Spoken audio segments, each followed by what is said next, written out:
Good afternoon. Good afternoon, everybody. I'd like to call the meeting of the Diversity Committee to order, please. My name is Elizabeth Velez, Chair of the Diversity Committee. At this time, I'd like to welcome Frankie Miranda, Midori Valdivia on Zoom, and I believe Neil Zuckerman is not present for this meeting. Michael, are there any public speakers today? Yes, it's my understanding that there's two. Good afternoon. We have two members of the public register to speak today.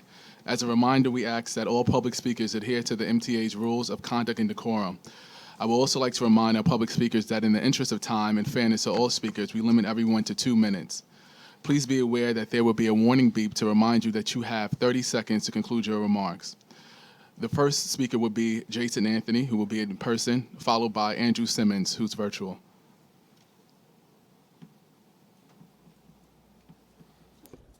Good morning, good afternoon, Elizabeth. Good afternoon, Michael and Midori, who is virtual. Jason Anthony here once again, this time in person after speaking virtually last month at work in Amazon. I have to bring up lack of inclusion because as a native New Yorker, I should say New Yorker, inclusion is, I'll say, part of my nature.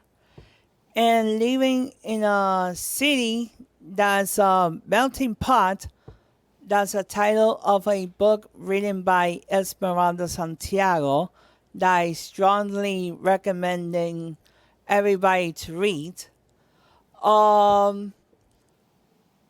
We experience in our daily lives people that speak different languages. And myself as a transit girl, see people that speak different languages. And New York City Transit and the MTA as a whole should have people that speak different languages, because New York City has diversity, and the MTA as a whole should have more inclusion, I should say, not exclusion.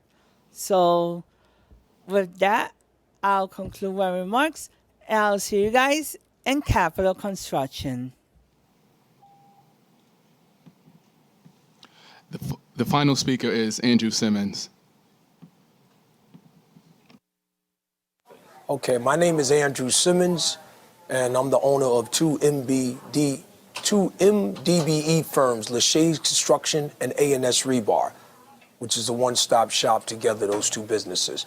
Lachey's is a construction company, and A&S Rebar is a supplier, a fabricator, and a manufacturer of reinforcement steel rebar. So I worked on projects as a general contractor. I worked on Rector Street. I worked on Avenue and Avenue X. I worked on Port Jervis train station. I worked on Queens Midtown Tunnel. And another big project that I'm proud to mention is East Side Access that I worked on for about 8 years of building a whole new line, subway station to Grand Central. I think that it was imperative. I benefited from doing probably over 500 projects as a subcontractor through my 20 years with MTA. And once the program came out, it taught me and showed me how to become a general contractor. So without those classes and having real life experience of doing contracts out in the field and learning how, to deal with your submittals, how to deal with your drawings, how to deal with the culture of MTA, would have been pretty tough without, getting that type of lessons. I believe I would say about 50% of my work comes from the MTA. Well, I'm just excited. I'm thankful for the leadership of Michael Garner. I came with him from School Construction Authority, and being a subcontractor over here at MTA, I never dreamed of being a general contractor. Most of their contracts was usually $50 million, $100 million, and Mike came here under his leadership and broke it down to $2 million, $3 million, to to small parts. And now, being a general contractor here, I took it to another level, and now I'm over in New York, Please New conclude Jersey your Port remarks. Authority, doing pretty big jobs over there. World's Trade Center.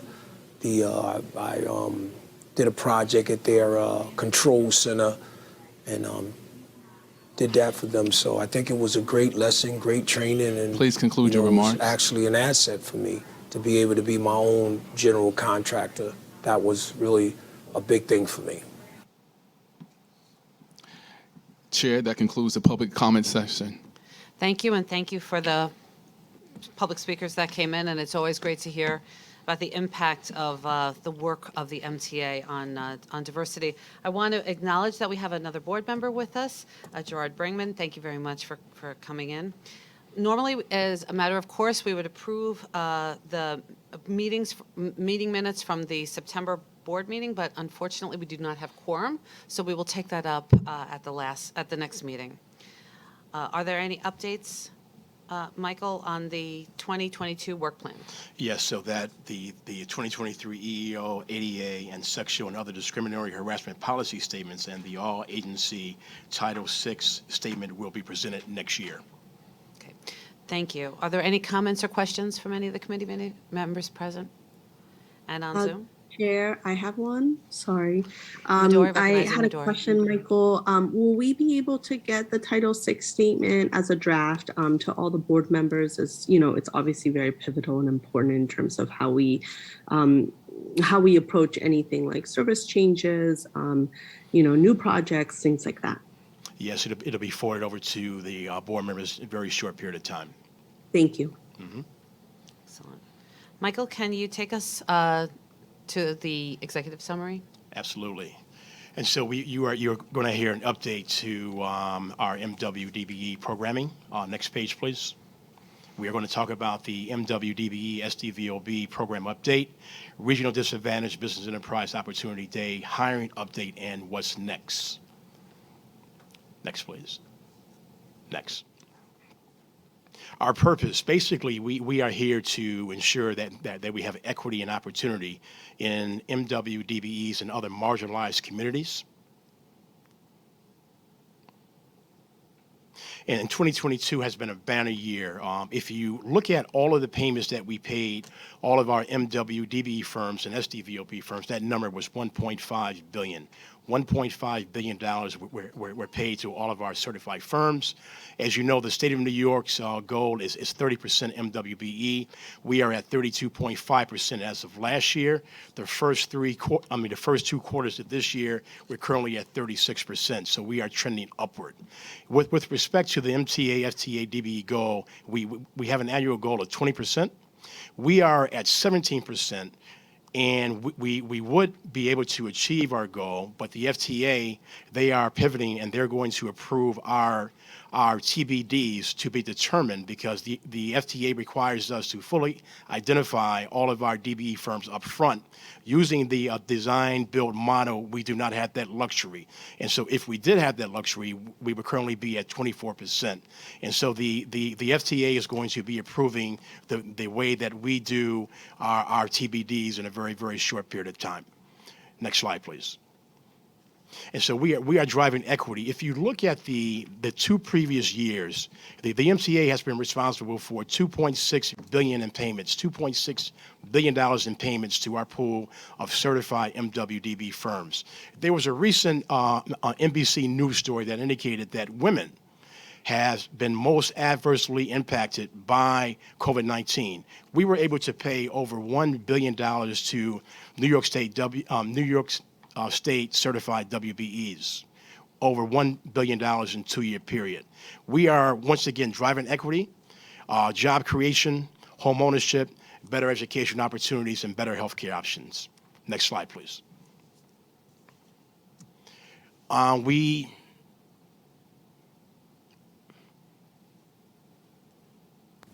Hi, my name is Steven Rivera. I'm the CEO and founder of Century Management Solutions. We are a tech transportation company that provides service around logistics in transportation for non-emergency transportation in New York City. We've been working with the MTA for the last year, and since we started with the MTA, we've been able to participate in two different programs. One is the broker car service paratransit, which is the accessory program, and we also participated in a short pilot program that the MTA and the Department of Homeless Services had, which was transporting homeless people to shelters. Coming from a minority community, being a minority myself, my partner, who's a female, Stella Mateo, we've actually have benefited from the programs, from the MWBE programs, which has provided us a lot of guidance and awareness of how to actually utilize the program. So it's helped our company grow tremendously in the last year. Right now, around 75% of our volume comes from the MTA. It's assisted our growth, and I think it had a domino effect on other businesses as well. Under our program, we have a lot of subcontract smaller companies that provide the transportation services. So the more volume of trips we receive, the more volume of trips we're actually distributing. So it's benefited us and benefited many other companies that we serve. Being a company in the Bronx, though we service multiple different areas throughout New York City, all the boroughs, we've been able to extend this arm to many other small local businesses in the 5 boroughs.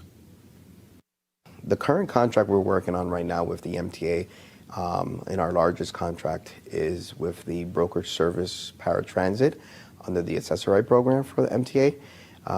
This is a 3-year with a 2-year extension contract that we were awarded, and roughly around, just to round it off, around a $300 million contract. So we're very thankful for the opportunity to work with the MTA.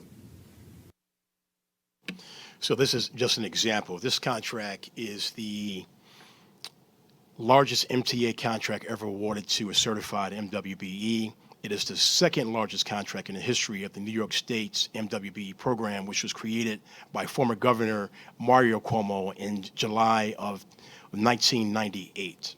And so this is the kind of work that we are doing. And this single contract allowed us to diversify our core business of transportation. And so this page right here, summary, shows you that the MTA is ranked #1 when it comes to dollars paid to a New York State certified MWBE firms. We were at $826 million. The second agency is Empire State Development Corporation.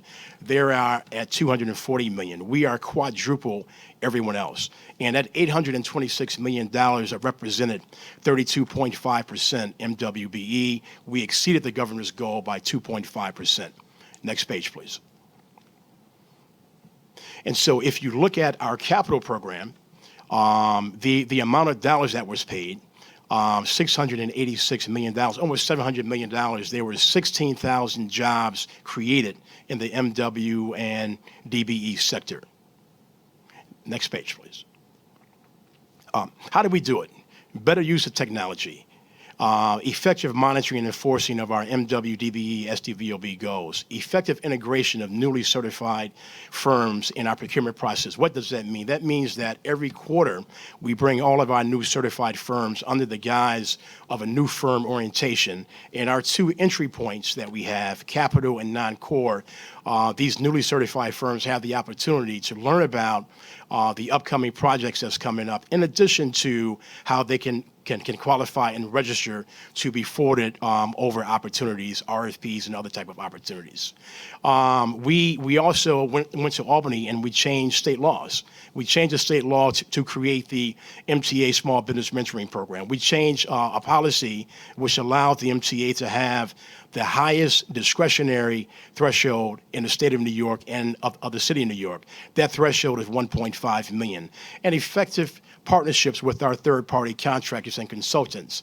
The thought here is that any contract that's awarded, the expectation that the MTA has is that we award contracts, We basically monitor contracts, and we expect those contracts to be finished safely, timely, on budget, and inclusive of our MWDB goals. It is a partnership. Next page, please. And so if you look at the number of contracts that we are awarding to our New York State certified firms, these are the largest contracts that we awarded during the recent quarter. And so on the state-funded projects, $118 million contract. On our DB side, a $41 million contract. And so what we're doing is that we're showing the nation that we have the ability in this complicated infrastructure the construction agency that we reside, that we have the ability to once again finish our contracts and award our contracts in a diverse manner and finish those contracts safely, timely, and on budget. Next page, please. My name is Dwight McLeod. My business is Capstone Strategy Group. We are a technology consulting firm. We work specifically in the space of process improvement, helping agencies, helping different groups get more efficient with how they do things. We've worked on both prime contracts, where we're the prime supplier of people. That's a contract where we're supplying them with technology resources to work on some of the projects that they're working on inside, like their help desk and different things of that nature. We've also worked as a subcontractor with another organization where we will be doing 5 years of maintenance support on a system that was built by them.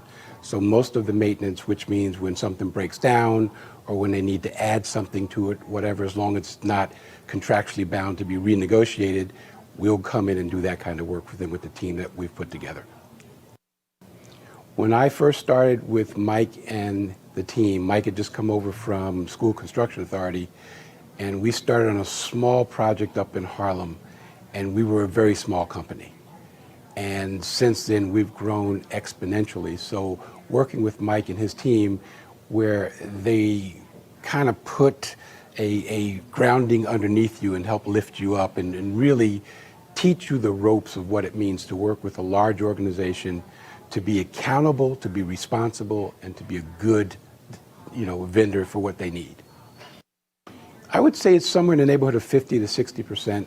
We do a lot of stuff with outside forces, but the things that keep us whole and keep us going typically come from MTA. Oh, absolutely. I mean, we do what we do for the MTA with Do It. We do it with ACS. We do it with other folks where we'll bring them in individuals to do some of the work that they don't have the staff appropriately trained to do. So we do staff augmentation with universities, we do it with other folks, and that all started with the MTA giving us the ability to do that. I believe that without Mike's leadership, that a lot of this would not have happened. Mike just doesn't lead the charge in this. This is something that he's very passionate about, and what he does is he's able to get the leadership that he reports to buy into the concept so that they walk the talk. They don't just talk the talk. So yes, I think the program has been very good for so many of us. Yes, and Capstone is an example from our discretionary program. We went out with an RFP. We secured the services of 29 information technology companies. All 29 firms have gotten assignments. The most recent metrics is that there's been over 900 assignments for $171 million. So we're taking the discretionary threshold of 1.5 million, and we are having a great success, especially in the area of information technology. And so once again, we went to the state and we changed we changed the New York State finance law, and we created the Small Business Mentoring Program. And so since the program inception, there's been 560 contracts awarded, totaling $587.5 million. This is giving the MWDBE contractors, subcontractors, a chance to work directly for North America's largest transportation network, the MTA, as prime contractors. Next page, please. I was raised, like many kids in Dominican Republic, wanting to be a baseball player. But my family was very strict on studying. They always encouraged me to to follow my dreams. And one of my dreams was to come here to the United States and be successful here. After a few years in the private sector, I joined the Small Business Mentoring Program. And that's how the growing of my company really started. It just exploded.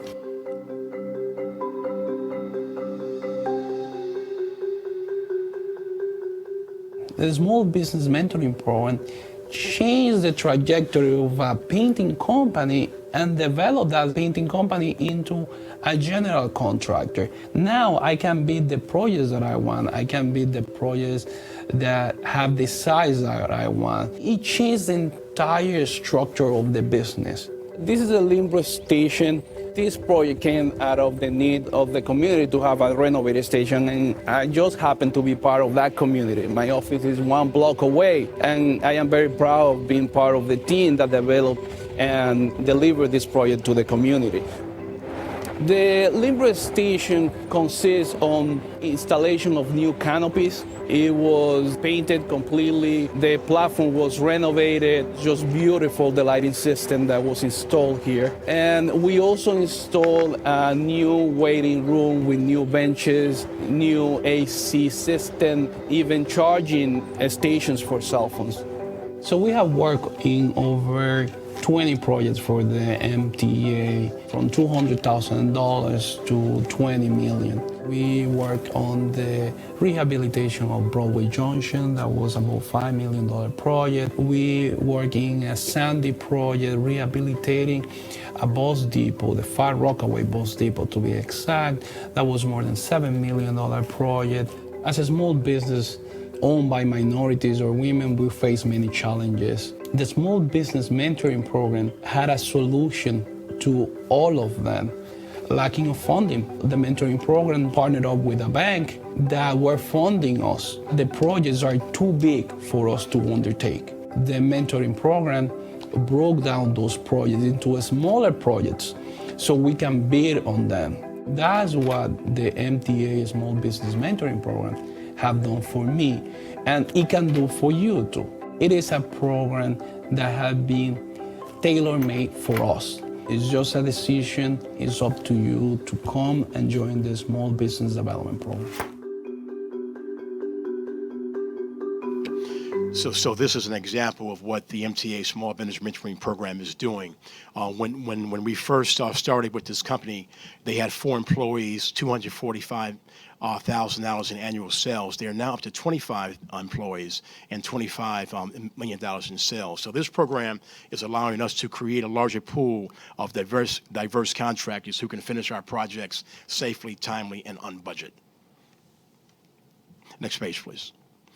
Also, we are going out and we're meeting companies. So last fiscal year, we met 1,472 companies at our outreach events. Of those companies, we helped get certified 672 firms, and those 672 firms were recipients of $374 million in both prime contracts and subcontract awards. Next page, please. And in our quest to go out and recruit a larger pool of MWDBE firms to keep track of our massive $54.8 billion capital plan, we have signed an agreement with ESD. We are retooling it. And so to date, we submitted 82 firms. 12 firms have been certified, and we're working in tandem with ESD to make sure that those numbers are going to increase. Next page, please. We hosted the region's first Regional Disadvantaged Business Enterprise Day, better known as DBEs. We were in Washington, and we spoke at a roundtable conference in Washington that was hosted by Congressman Payne from New Jersey, who is chair of infrastructure. And we meaning the Port Authority and the MTA and all of the regional USDOT funding recipients, we had an opportunity date here, which was more than 231 individuals. Next page, please. And we talked about the more than $100 billion in opportunities that's going to be available for DB firms in this region. If you look at the Port Authorities and the MTA's budget, that's $86 billion in two agencies. As I indicated, that we had the ability to host Congressman Payne, also Shelby Scales, who runs the DBE program for the U.S. DOT secretary, was here. We had a private meeting with her. They're taking a lot of our best practices in programming with a quest of expanding those programs nationally. So it is great when a recipient influences the government and U.S. DOT in some of the programs that we have successfully created here at the MTA. What's next? We will continue our MWDB dominance. We will continue recruiting additional MWDB firms to keep pace with our massive $54.8 billion capital plan. And we will work in tandem to secure more funding for the MTA, because the more funding we have, that means the more opportunities we have for MWDBs. Dr. Green, take it away. Actually, before we do that, just want to on MBE and WBEs and SDVOBs. Do any of our board members have any questions? I do want to remind our board members that in the board book is a lot more granular detail on the MWBE and SDVOB and DBE program. Frankie, did you have a question? Well, congratulations on the work done. Is there a specific segment that you would like to concentrate specifically for the next year? Yes, so once again, we need to recruit more MWDB firms to support our capital program. And we're looking for all sectors to assist us in operating a 24/7, 365 system. And so we would be more than happy to work with your organization and other organizations in a quest to, in fact, recruit more MWDBs. Michael, I'll ask if you could please supply this presentation deck to the members of our committee, because it's phenomenal in context of the state. Yes, Board Member Ringman. Yes, when you mentioned ESD, is that Empire State Development? Yes, it is. Okay, just wanted to be sure. Thank you. Dr. Green. Good afternoon. As of September 30th, 2022, the MTA workforce consisted of 71,113 employees. These jobs provide economic stability for many communities throughout the New York region. Why is this important? Well, entry-level jobs provide a pathway to the middle class for individuals from racial and ethnically diverse communities. The MTA offers entry-level jobs with real growth potential. Although these jobs require minimum education and experience, they are the foundation for career and upward mobility. And the MTA's equal opportunity policies help ensure that these opportunities are available to everyone. Next slide, please. These are a couple of examples. Now, when we started looking for examples to share with the board, there were hundreds of examples, but these are a few examples from across all agencies of MTA employees that started out at entry-level positions and moved up and progressed to mid-level management, senior management, and executive-level management positions. I'm going to pass it over to Hugo to talk about some of the hiring challenges that we faced in 2022. Thank you. Good afternoon and happy holidays. Following the COVID hiring crisis, the MTA really focused on a number of roles. The ones I'm going to highlight today are specifically operators and conductors, as well as setting up or standing up the staff for Grand Central Madison. Next slide, please. A lot of this couldn't have been done without the remarkable teams, the hiring teams, hiring managers that did all the work to fulfill all of the needs or many of the needs. So as you can see from this slide, the MTA developed an aggressive plan to address the shortages. You can see some of them listed here, not only for bus operators and train operators and conductors, but there was a lot of communication and advertising that went into this work. And you can see the results. Over 2,500 bus operators hired, 774 train operators, and almost 740 conductors.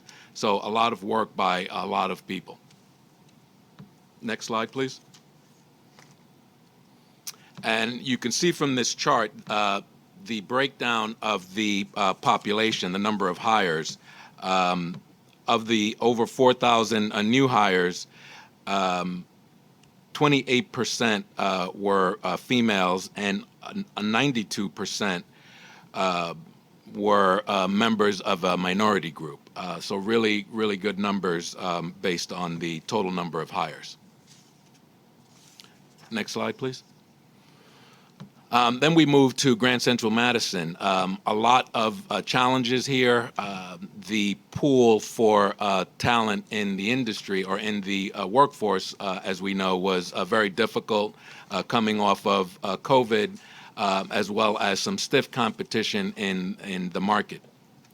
So again, a lot of creative approaches, some advertising, some large testing events, and a number of other activities to try to hire the needed staff. And as you can see from the slide, 762 new hires were hired as part of the Grand Central Madison opening. Next slide, please. And here are the stats for both groups. So out of the 762 new hires, 13% were female, and about 50% were representatives of minority groups. So again, a lot of hard work and good results from a lot of people. I have a question. Hi, this is Midori. Can we go back to another slide, maybe 2 slides ago, for bus operators? Yes, this slide. Thank you so much. Obviously, a lot of good partnership between HR and it sounds like your office, Michael and Dr. Green. So what I'm seeing here is I have females accounted for 28% of the hiring. So definitely, a good perspective, given that I believe it's 19 to 20% female at the MTA. So that's higher than our amount that we tend to see. But what we also tend to see is that women, because of either the COVID pandemic, issues related to, flexibility of the job, that it's difficult for the MTA to keep women at the MTA. So I am curious as to the strategies related to ensuring that we keep these new hires. As we know, the transactional costs of recruitment is very high. And I know that for myself as a senior member of a nonprofit organization here in New York City. So I'm curious, the 28% female and the 13% female for the Long Island Railroad hiring, which is, I think, lower than what we would expect, but I'm not sure. Would love to hear, what are the strategies that you're looking at for retention?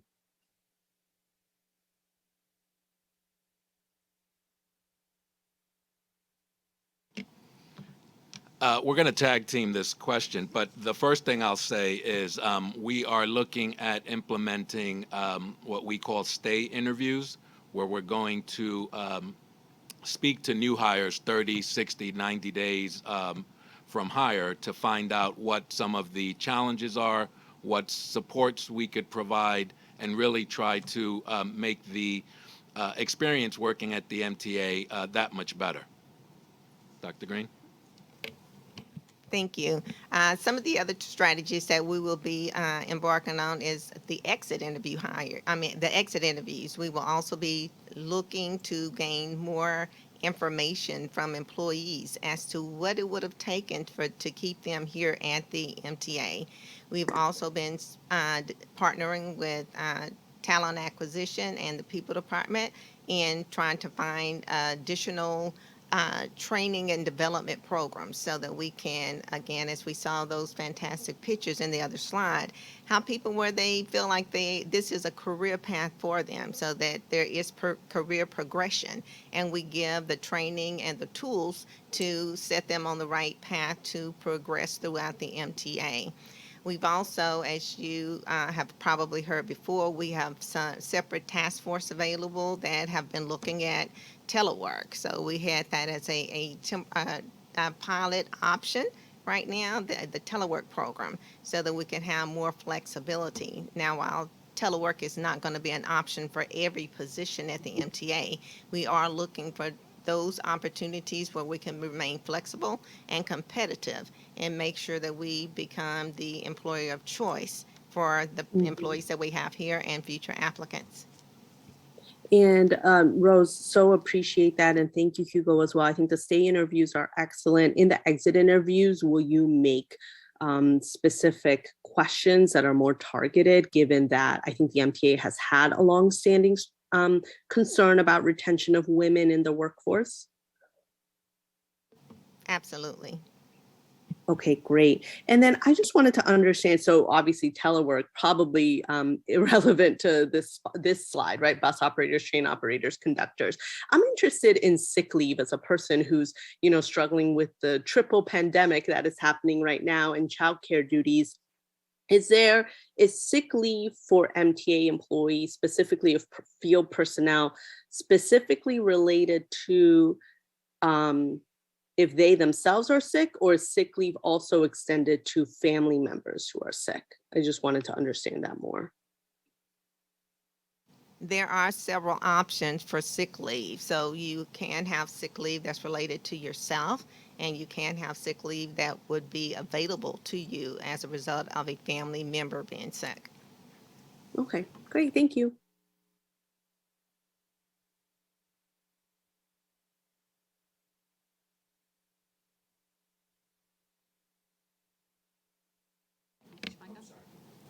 Mike, would you have like a 10-minute presentation of all that the MTA does for diversity? Everybody knows we're at this fiscal cliff and we're going to be going with our hat in our hand to funding partners.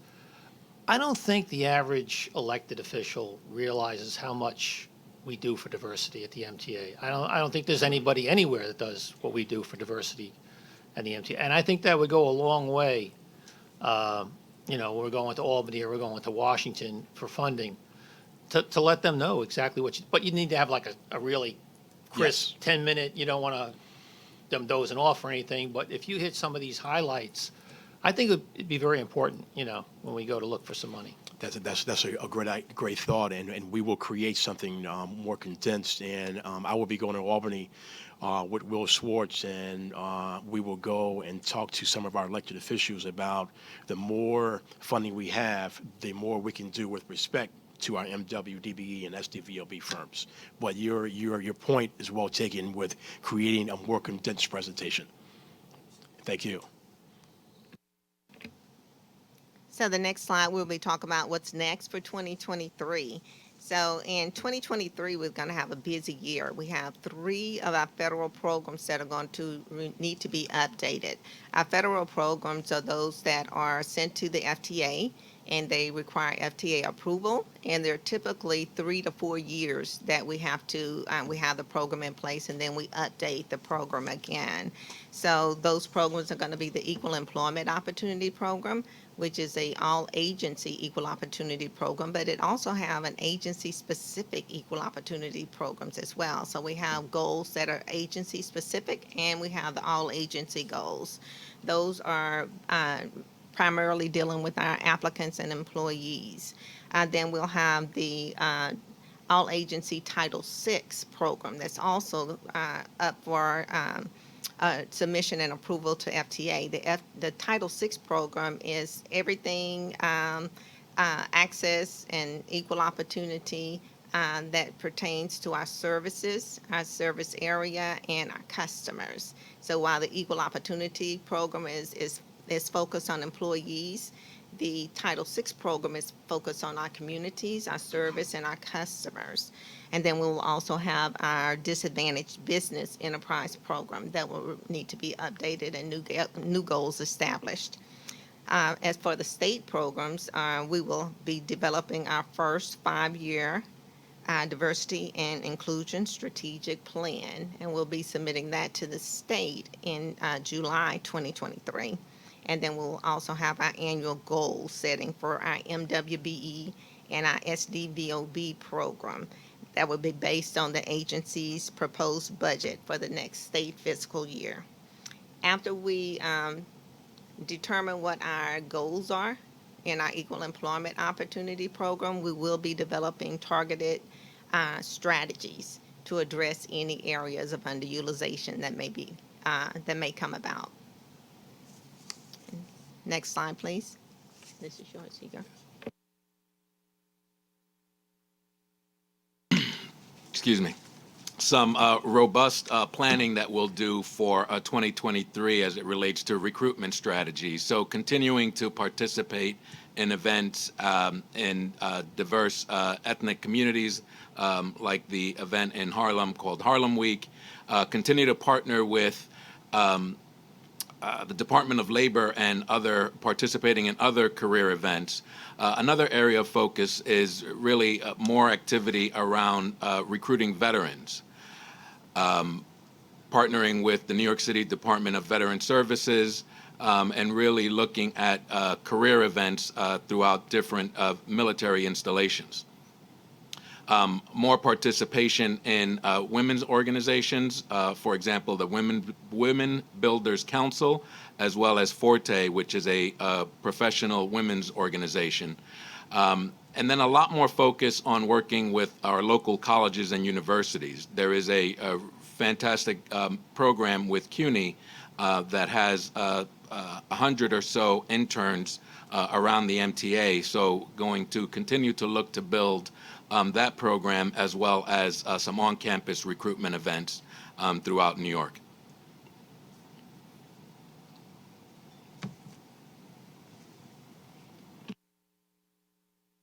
That will end our presentation. Any questions? Yes. No, just one comment. I think it's fantastic that you're looking towards veterans for next year. They usually don't get considered when you start talking about diversity and equity and stuff like that. They kind of like fall by the wayside. And I just want to think that's great. And that's it. If I may, just to echo on that, I feel like actually the MTA has been pretty on the forefront of focusing on veterans. So always appreciative of the MTA to kind of lead that way. Michael, obviously you guys got a lot done this year. It's super impressive to see, and just echoing the other commissioners' remarks around how we work to package this when it comes to the amount of jobs that you're helping to build, the amount of small businesses that you're helping to support. I think that'll be really critical as we look to your discussions with folks in Albany. Thank you, Midori. And just because we have such a full agenda, I think, moving into 2023, both on the EEO side as well as on the procurement side, I think we've talked before about perhaps making this diversity committee meet more regularly than once a quarter, especially as we move towards the 2023 dates, the strategic plan, the Title VI issues, and then as we approach our capital plan and the infrastructure dollars that are coming in and the requirements that are going to come with that with regard to procurement and workforce. I'm going to encourage the MTA to have us meet this diversity committee on a more regular basis to discuss this as it comes around. Mike? And I thank you for your support of this diversity committee. But let me also say that you just don't build a program like this in a silo. It takes a lot of stakeholders, and I just wanted to personally thank Chairman Jano Lieber for his support and support for us and more staffing and more resources. The board of the MTA board should be committed for their support also as well. Jamie Torres and C&D, we have an effective partnership where we're showing, once again, the nation how we can build inclusively, how we can finish our projects safely, timely, on budget, and inclusive of our MWBE goals. And Jamie's staff, Evan Iceland and Steve Pachaki, who's been my partner, we've been bound by the hips, and we have done some great, fantastic work together. And Kavesh and his HQ's team, including Christine Norman. Let me also say Chris Bennett, Melissa Jones at C&D has been great partners. We talk about DDCR. It's the best team anywhere. They work nights, weekends, holidays. We were on email yesterday on Sunday afternoon honing this presentation on a Sunday. But that's what it takes to get the job done.